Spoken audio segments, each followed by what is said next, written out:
तर हा house fly trap active कसा करायचा तर आपण 1-2 मिनिटात दाखवत आहे.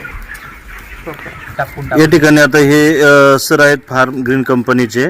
आता ॲक्टिव्ह करण्यासाठी बरणी त्यांनी आता खोललेली आहे आणि त्याच्यामध्ये जे ज्या पाऊचमधले औषध आहे ते आता त्या बरणीमध्ये टाकत आहेत.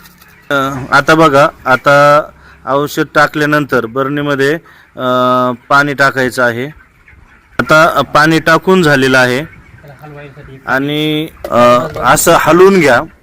पूर्णपणे पाणी आणि ते औषध व्यवस्थित मिक्स झालं पाहिजे.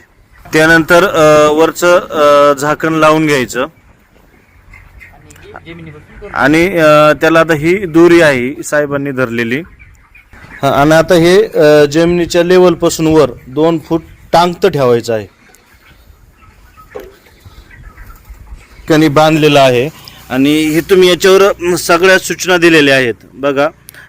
प्रथम निळ्या लाईनपर्यंत पाणी भरा, म्हणजे ही जी लाईन आहे ही निळी लाईन आहे. त्याच्यानंतर ते ॲट्रॅक्ट व्हायला 48 तासांनी ते ॲक्टिव्ह होतं आणि मग ज्या ठिकाणी मासे आहेत तर त्या ठिकाणी ते ठेवायचं. आता आपण इथं ठेवलं आहे म्हणजे हे 2 दिवसांनी ॲक्टिव्ह होणार आहे. मग 2 दिवसानंतर त्याच्यात मासे जायला सुरुवात होईल. हे बघा आता सरांनी लावलेले, सर सांगतील कसं.